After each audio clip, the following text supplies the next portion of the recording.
பிஸ்மில்லாஹிர்ரஹ்மானிர்ரஹீம். அஸ்ஸலாமு அலைக்கும் வரஹ்மத்துல்லாஹி வபரகாத்துஹு. இந்த பதிவானது மனிதனே, உன்னையும் என்னையும் படைத்த இறைவன்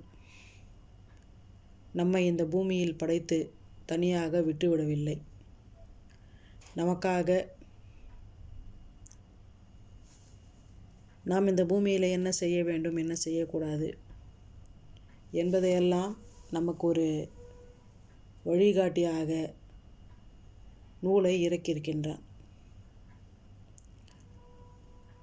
மனிதன் எப்பொழுது அதை படிக்க மறந்து விடுகின்றானோ அப்பொழுதெல்லாம் அவனை சுற்றி பிரச்சனைகள் சூழ்ந்து கொள்கின்றது. அப்போ என்ன சொல்கிறான், நம்மளை படைத்த இறைவன் என்ன தான் சொல்கிறான் அப்படின்றதை ஒரு மனிதன் நேரம் ஒதுக்கி தனக்கு இந்த உலகத்துடைய பயணம் எப்படிப்பட்ட பயணம் இருக்க வேண்டும், நாம் எங்கிருந்து வந்திருக்கின்றோம், எங்கே என்ன செய்து கொண்டிருக்கின்றோம், எங்கே போகின்றோம் என்பதையெல்லாம் சிந்தித்து ஆராய்ந்து செயல்பட்டால் அவனுக்கு இந்த உலகத்துடைய நோக்கம் என்ன என்பது அவனுக்கு தெளிவாக தெரியும். அப்போது இன்றைக்கு அந்த சிந்தனை என்பது எந்த மனிதனிடத்தில் அந்த தேடல் இருக்கின்றதோ அவனுக்குத்தான் இறைவன் இறக்கி அருளப்பட்ட இந்த வேதம் குர்ஆன் என்பது விளங்கும். அதனால் என்ன சொல்கிறான் அப்படின்றத நமக்கு என்ன தான் கடைசி வரைக்கும் என்ன சொல்கிறான் என்பதை நம்ம இறப்பதற்கு முன்பே தெரிந்துவிட்டால் நம்முடைய ஆயுள் காலம் சில பேருக்கு பார்த்திங்கனாக்கா மிகவும் குறைவாக இருக்கலாம். சிலருக்கு இன்னும் காலம் இருக்கலாம், நீண்ட காலம் இருக்கலாம், சிலருக்கு குறுகிய காலம் கூட இருக்கலாம். ஸோ எப்படிப்பட்ட காலமாக இருந்தாலும் நமக்கு இறைவன் கொடுத்துருக்கக்கூடிய அந்த காலத்திற்கு நாம் இறப்பதற்கு முன்பு, நம்மை நோக்கி இறப்பு வருவதற்கு முன்பு நாம் எந்த நோக்கத்திற்காக நம்மை இறைவன் படைத்திருக்கின்றான் என்பதை சற்று நாம் கவனித்து கொள்ள வேண்டுமென்றால் இந்த நூலிலே, இந்த அருள்மறையிலே நம்மளை படைத்த இறைவன் என்ன சொல்கிறான் என்பதை நாம் பார்க்க வேண்டும்.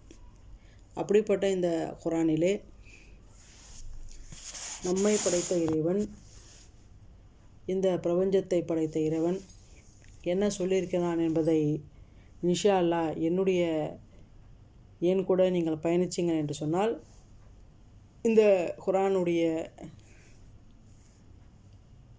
விளக்கங்களை இன்ஷா அல்லாஹ் நாம் ரொம்ப ஆழமாக சிந்திக்க நேரம் இல்லை என்று சொன்னாலும் முதல் வசனத்திலிருந்து கடைசி வசனம் வரைக்கும் இறைவன் என்ன சொல்கின்றான் என்பதை இன்ஷா அல்லாஹ் நாம் சிந்தித்து பார்க்கலாம்.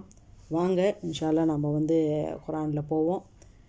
அப்போது முதலாவதாக அந்த அல் ஃபாத்திஹா என்று அதை குர்ஆன் ஆரம்பிக்குது. அல் ஃபாத்திஹா என்றால் ஓப்பனிங் என்று இங்கிலீஷில் சொல்லுவோம். அத்தியாயம்.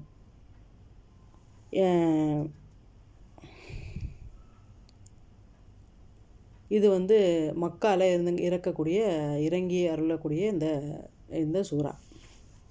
சரி, என்னங்க சொல்கிறான், 5 வேளை தொழுகை இந்த முஸ்லீம்கள் தொழுதுட்ருக்காங்கனாக்கா அந்த 5 வேளை தொழுகையிலையும் அவர்கள் முதலாவதாக சொல்லக்கூடியது நான் இப்போ சொல்லக்கூடிய இந்த வசனங்கள் தான். ஸோ அதில் 5 வேளையும் அவங்க என்ன சொல்கிறாங்க அப்படின்றத தெளிவாக நம்ம இன்ஷா அல்லாஹ் தெரிஞ்சுக்கலாம்.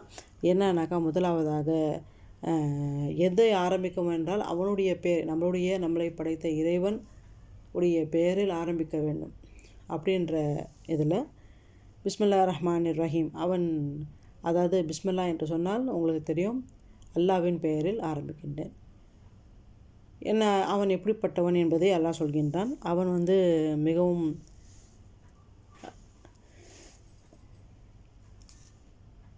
பேர் அருளால் அவன் அவனுடைய அருள் பார்த்திங்கனாக்கா மிகவும் அதிகமாக இருக்கக்கூடிய அருளை அது ரஹ்மானும் அவளுடைய அன்பு பார்த்திங்கனாக்கா அதுவும் அதிகமாக இருக்கக்கூடியவன் தான் இந்த ரஹ்மான் ரஹீம். இதில் வந்து என்ன அப்படின்னாக்கா, அப்படிப்பட்ட அவன் மோஸ்ட் கிரேஷியஸ் மோஸ்ட் மர்சிபிள், அதாவது ரொம்ப ரஹமத், அதாவது ரொம்ப வந்து என்னன்னாக்கா அன்பு செலுத்தக்கூடியவன். அதுவும் என்ன பார்த்தோன்னாக்கா பேரன்பாளன், அப்புறம் வந்து அருள் புரியவன்.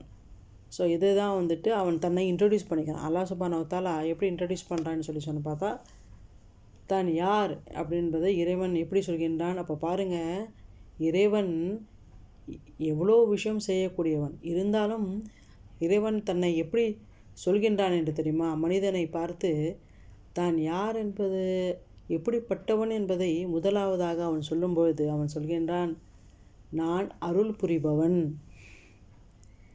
இரண்டாவது சொல்லும்பொழுது அவன் சொல்கின்றான், நான் மிகவும் அன்பானவன். அப்போ பாருங்கள், எது மனிதனுக்கு எந்த பண்பு இருந்தால் ஒரு இடத்திலே நாம் வந்து மிகவும் அருகாமையில் இருப்போமோ அப்படிப்பட்ட குணத்தை கொண்டு இறைவன் நம்மளுக்கு வந்து மனிதனை பார்த்து தான் எப்படிப்பட்டவன் என்பதை சொல்லி அவன் வந்து சொல்கின்றான் என்று சொன்னால், இந்த 2 குணங்களை பண்புகளை அவன் சொல்கின்றான். இப்போ யாரிடத்திலே அன்பு இருக்கின்றதோ, யாரிடத்திலே நாம் கேட்டால் நம்முடைய தேவைகள் நிறைவேற்றப்படுமோ அப்படிப்பட்டவன் தானே இறைவனாக இருக்க முடியும்.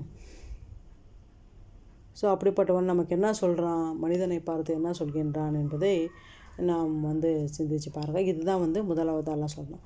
அப்போது நெக்ஸ்ட்டு வந்து இறைவன் என்ன சொல்கிறான், ஆல் ப்ரைஸ் அண்ட் தேங்க்ஸ் சொல்ல என்ன சொல்கிறான்னாக்கா, புகழ் அனைத்தும் அல்லாஹ்வுக்கே, அகிலங்களின் இறைவன் அல்லாஹ்விற்கே உரியது.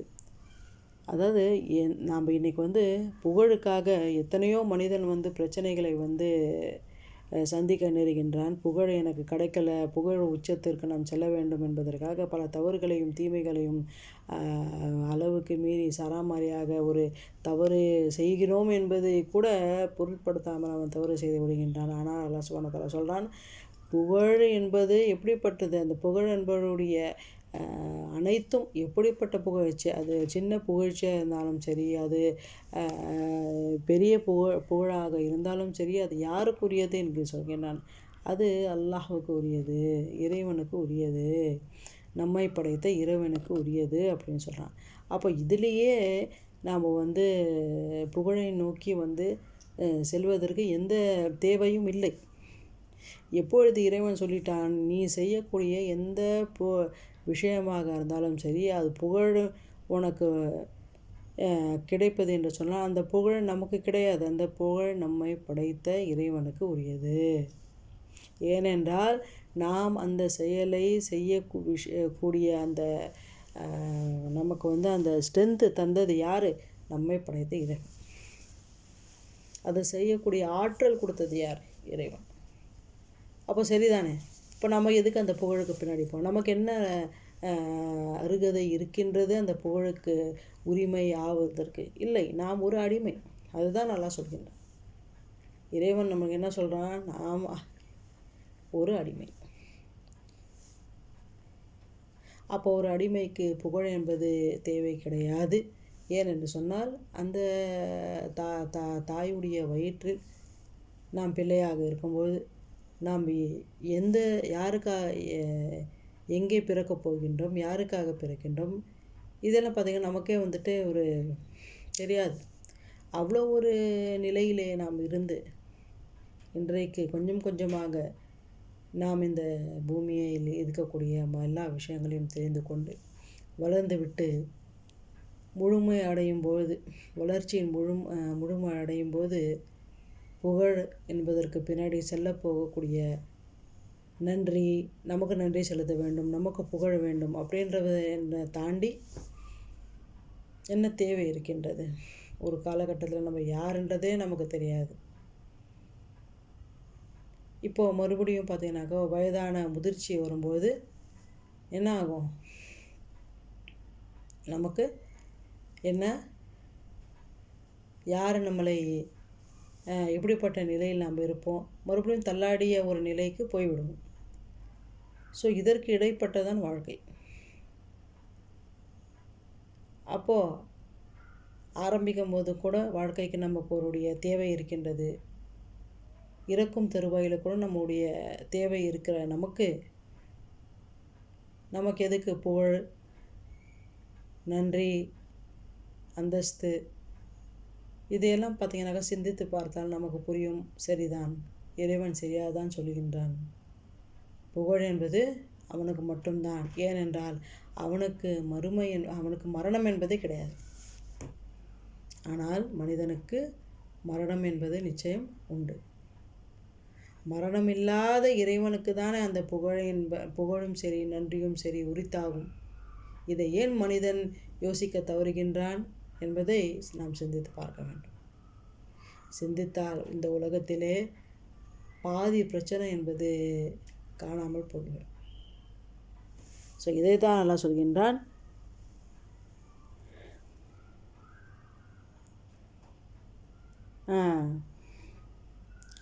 நன்றியும் புகழும் அவனுக்கு. அவன் எப்படிப்பட்டவன்? அவன்தான் பேரருளான். அவன்தான்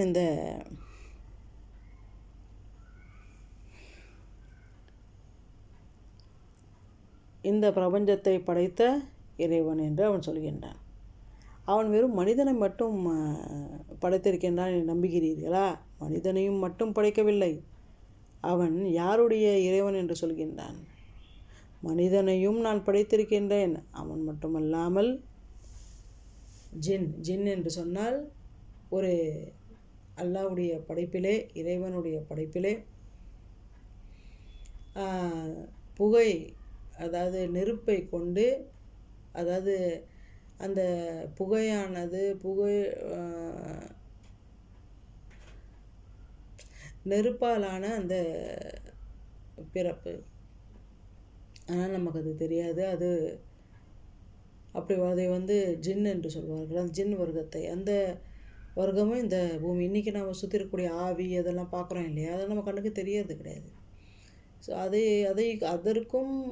அதையும் யார் படைத்திருக்கின்றான்? இறைவன் படையாது. ஸோ அப்படிப்பட்ட அந்த இதில் கூட பார்த்திங்கனாக்கா அவங்களுக்குன்னு